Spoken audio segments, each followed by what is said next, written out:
meet everyone. I'm sure I'll get a chance to have some one-on-one interaction with you guys as we get closer into spring and even into the fall. But real quick, excited to be here. It's been a fun couple months through the transition. Got out here a couple days, had opportunity to watch bowl prep. Went home for the holidays and then got right back out here, but fully involved with recruiting and now with player development and trying to get ready for, kind of an OTA pre-spring ramp up here. Anytime you have a new staff, there's new terminology, there's new things for our players, and trying to get them comfortable with the new vernacular, comfortable with the new coaches, so that way when we do get on the grass this spring, we feel like we can continue to improve the product that's been out there. But I'll open it up for questions. Matt, Ryan Young, TrojanSports.com, made a pretty bold career move. At what point did you realize that you may have to take a step back and roll to maybe reach your broader goals in college football? Well, college football has become unique. The landscape has changed dramatically in the last 5 years. There are opportunities, to continue to further my career as a head coach, but at the same time, you got to understand the power of the logo here at USC. To me, this is one of the 3 or 4 blue blood programs where, when this program is operating at maximum capacity, it's good for college football. It's good for all things, and so to be able to be attached to Coach Riley, to the staff, to the vision of what Coach Lynn was trying to put together, kind of made me sit back and rethink a little bit about what my career goals were. Would I like to be a head football coach at some point again? Sure, but I enjoy the camaraderie, the cohesiveness, the development that goes on in a position room, and so I'm looking forward to kind of getting back to grassroots too. How surprised were people when people around you? Probably, I don't think this was the job people thought I would leave for. There were some other ones out there that I think people tried to, connect the dots a little bit. Coach Riley and I had never really had a lot of formal interaction. We had a lot of mutual friends, and that's where this connection kind of took place, was through more of the mutual friends. Him knowing somebody that I was good friends with and vice versa. Really, like I said, was not on my radar when this opened up. I was fortunate enough that Coach Riley reached out to me, and we started that conversation piece as we were kind of wrapping up our season or deep into the playoff run. Did you already decide that you were going to make a move at this time? You just didn't know what move it was going to be? Or say that one more time. Has you already decided you were going to make a transition? No, I don't. You always. It's always great to be wanted. I think there was a couple opportunities out there that I was definitely going to look into, and the USC one kind of threw a curveball at me. Was not prepared for Trojan football to reach out to me. Scott Schrader with On3 and WRSC. What gave you the confidence that this was the right place? Well, I think it starts with just some initial conversations with Coach Riley, realizing that there are great people in place right now. There's great support. There's great energy. The resources are all right here for this to be the program that everyone wants it to be. Live up to the caliber, live up to the standard that people want SC football to look like. So that was the first thing. Knew that I was going to a place where you had the tools to be successful and to do it quickly. I think in this environment, this landscape of college football, there's never been a time when you can't flip a roster or flip a mentality of a team quicker than you can these days right now. And then with Coach Lynn, had known about him, again, mutual friends. He worked with Gus Bradley. Gus Bradley is an NDSU alum. There were some connections there a little bit, and so all of a sudden to have an opportunity to work with what I thought was, someone that was on the cutting edge of maybe the next best coordinators out there. Why wouldn't you want to attach yourself with quality people, but also very intelligent people that understand the right way to do things? Matt, Luke Evans, Orange County Register. Nice to meet you. Do you feel like in some way you're both kind of betting on USC, but betting on yourself and just leaving North Dakota State and taking this job and what have you? I think there's always that angle. Probably with every job you take, there's a little bit of betting on yourself. I've had 7, 8 different jobs in my career, and they've all been great jobs for me. And all of them have allowed me to get to the next opportunity or create more opportunities for me. And so sure, you can say I'm betting on myself a little bit, but I'm also betting on the bigger vision of what Coach Riley has going on here. Matt, what was that initial interview process like with Canton, and what did you learn throughout that time? Well, it was initially just kind of getting to know one another, our past history, maybe connecting some dots of how we were connected through other people, talking a little bit schematically, philosophically, defensively, kind of how I had operated it previous, what his vision was moving forward with SC defense. We little bit of X and O, a little bit of recruiting conversation, but was positive. I was very impressed with Coach Lynn, his approach, his knowledge. The last couple 2-3 weeks, we've been able, once the recruiting has kind of finalized for the class of 24, we've been able to meet more defensively as a staff, and still very, very impressed with. And you look at his product of work that he had a year ago at UCLA, tremendous job coming in and revamping and really turning that around. And excited to be part of what he's going to do here, and hopefully I can offer some assistance as we move forward. How does his philosophy mesh with what you did in North? Similar, operating from kind of a 4-2-5 structure, multiple coverages, going to play man, going to play zone, going to play some matchup, coverage, and then multiple front movement, and then necessary pressure. So to me, it was kind of a no-brainer. It felt like very similar to what we were doing. I thought the learning curve would be short, and he's done a great job of explaining it, so it has been. And now it's my job to make sure that we can execute it on the grass. A lot of retention, obviously, in this linebacker room that you're inheriting, and just in general, kind of some struggles with run defense last year. Yep. And in terms of how you want to fit into Dan's, kind of vision and those schematics aligning. Just what do you want to instill as far as kind of those run principles and improving on that? Sure. Well, I think the first thing, any time in my philosophy in college football is you have to be great against the run. If you give up a ton of yards on the run game, you're going to defensively die a slow death out there. So we need to be fundamentally sound, structurally sound in what we're doing, have enough answers defensively with trade shift motion. We're going to see the gamut as we enter the Big Ten, people trying to create leverage with some sort of trade or shift or combination of both pre-snap. But then the other thing is we have to be sound tacklers. We have to understand our own leverage drills, who's the force player, who's secondary force, who's the inside out piece, so we can eliminate explosive plays. It looked like there was a lot of opportunities last year where initial contact was made, and then all of a sudden the ball would continue to travel downfield on an explosive play, a missed tackle. And so those are some things that we personally can get cleaned up, especially at the second level. Hey, Coach Connor Morris, USCFootball.com. Have you had much time to talk with and spend a lot of time with the linebackers who are returning so far? I'm just wondering your impressions.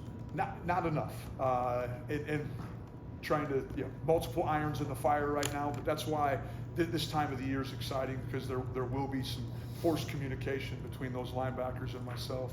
Have had some and tried to dive into more what their level of knowledge is, what their concerns were a year ago. How can we make this a better defense for them? You're only as good as your players.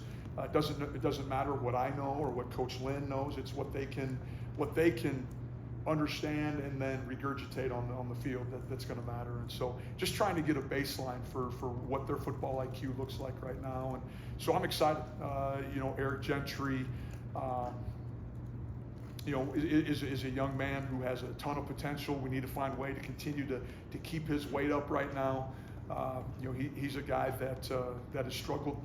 I think if he can consistently, be 220, he's a guy that I think from a durability standpoint, from a tackling standpoint, will have a lot more success. And then, we have some other returners as well that we just need to get their feet in the ground, give them the tools that they need to be consistent, and I think you'll see a better product. What are some traits that guide your linebacker process?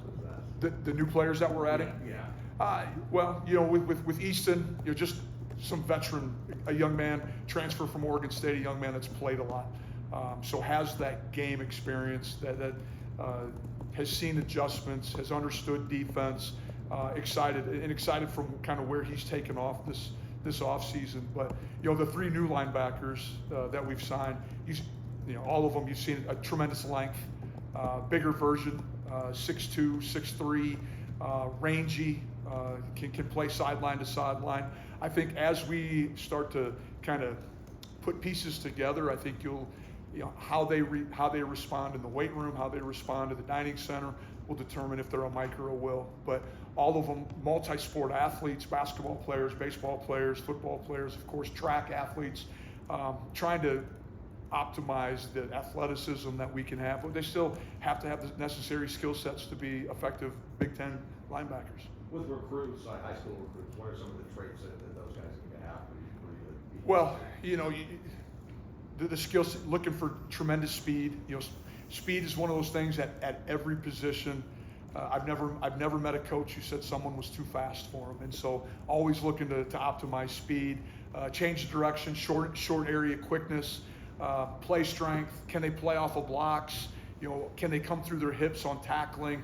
I'm giving you kind of a list of things that, as I'm watching film, probably go through my mind as I'm watching it. And then when you get them on campus, that's sometimes the most intriguing, is being able to sit them down and say, okay, teach me your number 1 coverage that you guys play at high school X, Y, and Z, and start trying to pull back some layers of really, how sharp, what football type IQ, and what growth potential do they have. One of the things I like to do is have them on campus, and then they'll be back the next time, and I'll start asking them about the things that we talked about. What kind of retention do they have? What kind of, how do they learn?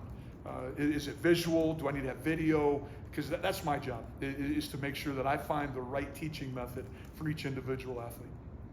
Coach Keeley, obviously, you were a head coach for the past few years, now coming and being an assistant. So is the dynamic a little weird, kind of not being the guy with the team meetings anymore, and kind of having to step back and let Lincoln and Dan do a lot of that? No, it seems seamless. You might have to ask Coach Riley. I try not to be the guy with too many ideas. Just trying to make sure that I'm learning what's going on right now and how we do things. But I'm here to offer support. I'm here to offer any suggestions if we are looking to do something different, or we need some variety. I do think I have some knowledge there, both having been a coordinator and having been a head coach before. But no, it's been good so far. I'm excited. I really like the dynamic of the staff here.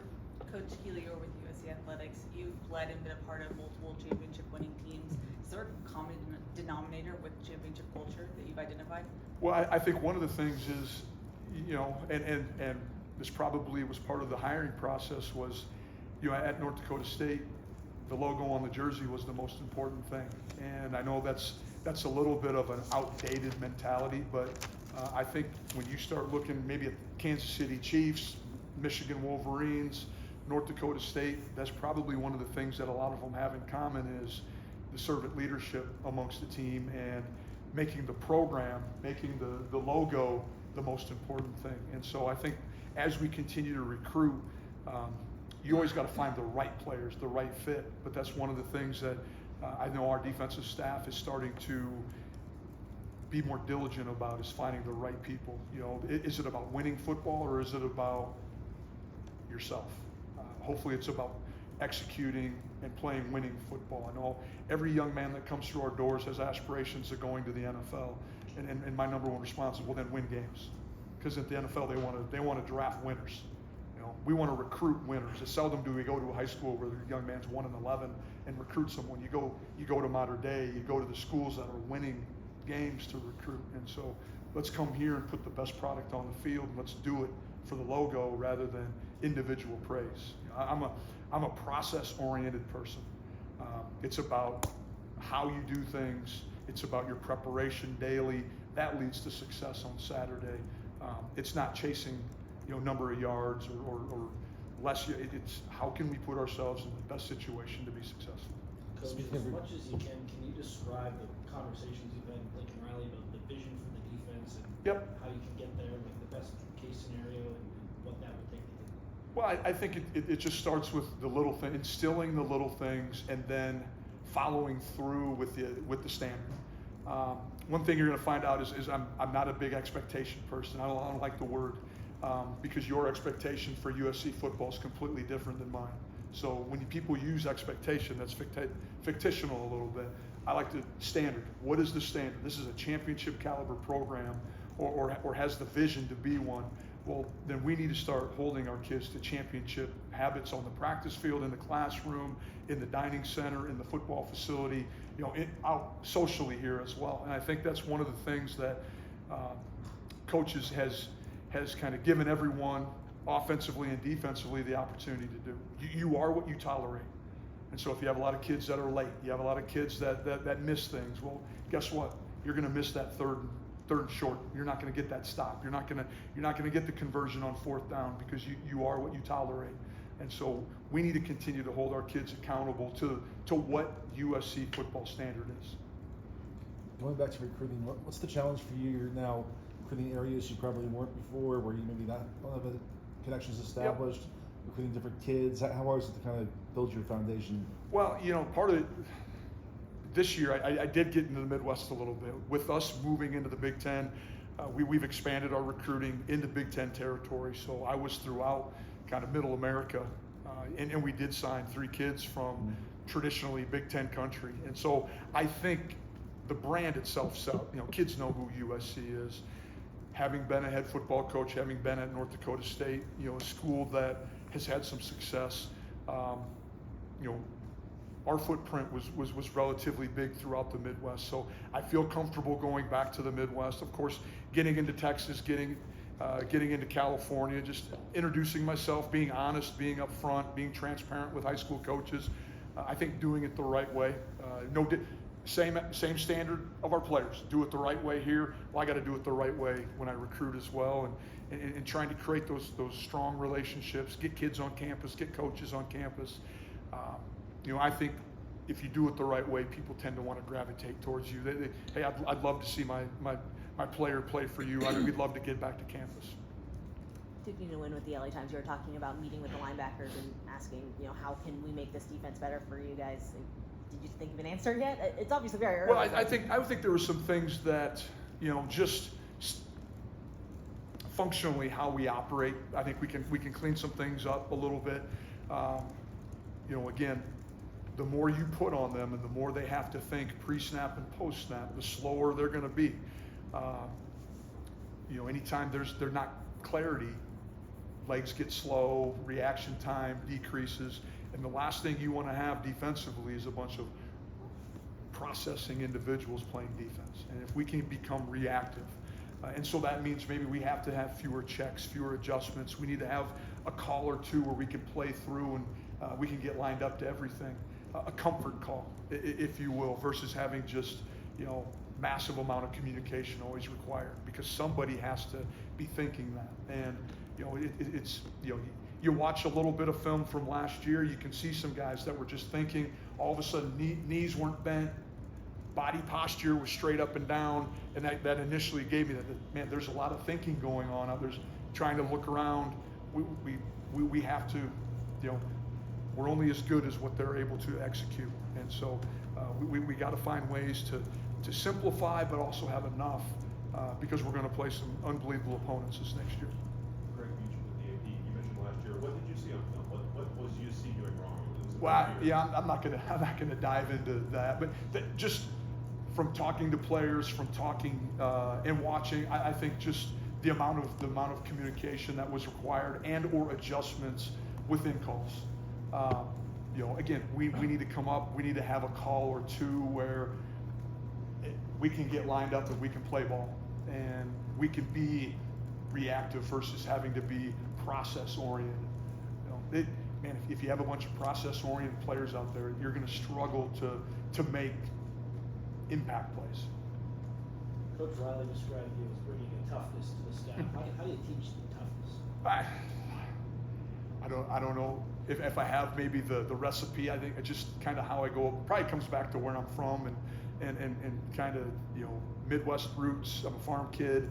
I'm not afraid. the secret's in the dirt.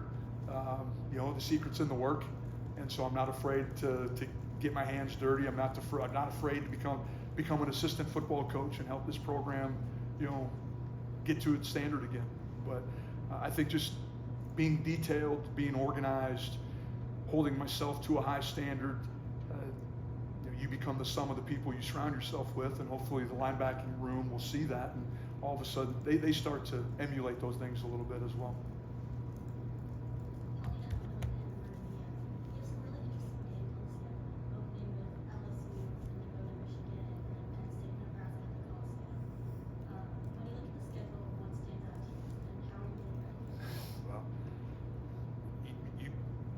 Schedule, the whole thing. You read about every dang name on the schedule? Man, you're making me nervous now standing up here. It's exciting, really exciting. You just look, non-con game right off the bat in Las Vegas against LSU, and you go back to the previous, just the last couple of years. I think, was it 2 years ago, LSU Florida State, unbelievable Labor Day game that ended with a field goal. It just, that excitement right off the bat is going to be tremendous. Now we have a long ways to go to, one, mentally and physically get ready for what we're walking into.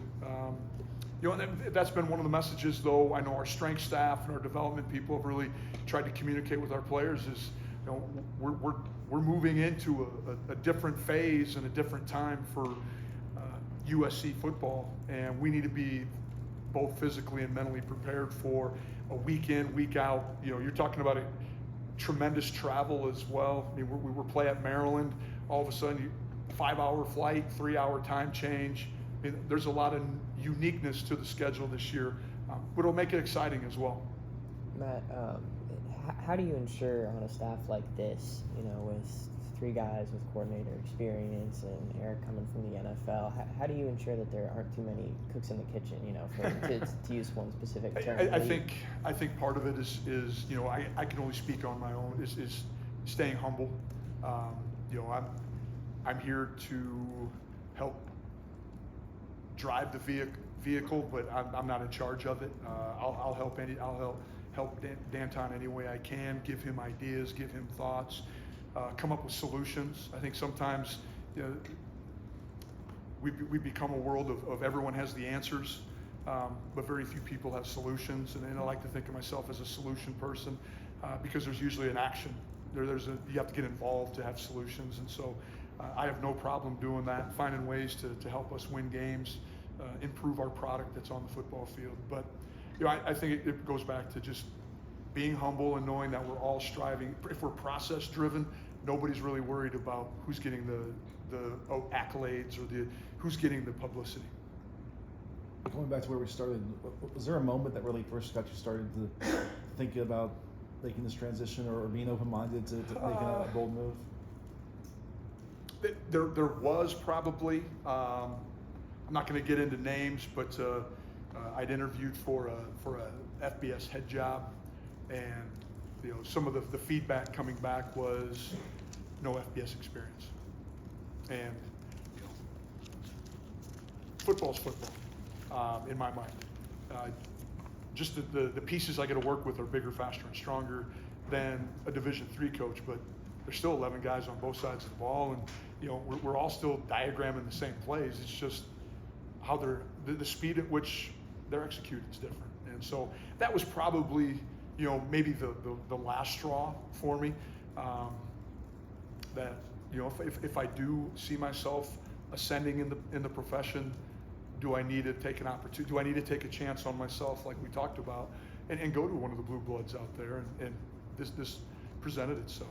And it was one of the things when I did talk to Coach Riley, he asked that same question: what is your vision? And being transparent, said, Coach, I want to sit in the seat like you do someday. And I think that probably took him back a little bit. I don't think many people answer questions like that, but I was just going to be brutally honest. That's I want to be the best linebacker coach I can, but in the background, I want to be preparing to be another head football coach if I can. I want to learn as much as I can. And I think any time, and Coach Riley would probably tell you the same thing, when I tried to put a staff together at NDSU, I always wanted to hire people that had vision of being a head football coach, because they're going to be solution-based people. They're going to find answers, and they want to get it done before it gets to the head coach. And so I think that's where I can be helpful, is cutting off issues or any trouble that, hey, have we thought about adjusting this before it becomes a bigger deal? Yeah, Coach, Adam Bradford from Sporting Tribune. I know when you left North Dakota State, there was some animosity and frustration from the fan base with you for what was considered like taking quote unquote demotion, so to say. So what was kind of your response to that? I love my time at NDSU. I mean, it was 10 unbelievable years.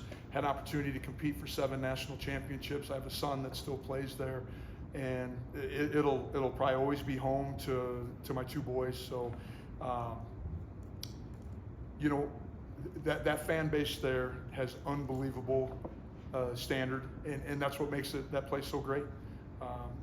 It's not about being 7-5. It's about winning championships. It's about winning national championships and doing it with the right people the right way. And I think this place can be the exact same thing. After you've won championships and you've had so much success at North Dakota State, and you hear someone say, you're not good enough to be a head coach at the FBS level, like how did that make you feel, just as someone who's been in this? It is what it is. Just keep getting better. Ideally, how many years are you here? As long as Coach Riley's going to have me here. I have a wife and a dog that have seemed to adjusted to the warmer weather and the sunshine that's out every day versus the alternative. Let's do one more. Did you have any reservations about Los Angeles? I didn't. No, I didn't. I'm not sure if that was good or bad, but I saw it as USC, and I'm going to work for USC. I'm not going to work for Los Angeles, but it's been great. There is tremendous fan base right here. There's tremendous football in this region, in the state of California, and we have to continue to get the best players in the state to stay right here at USC. Thank you, Coach. Thank you. Thank you. Thank you. You guys have a great afternoon.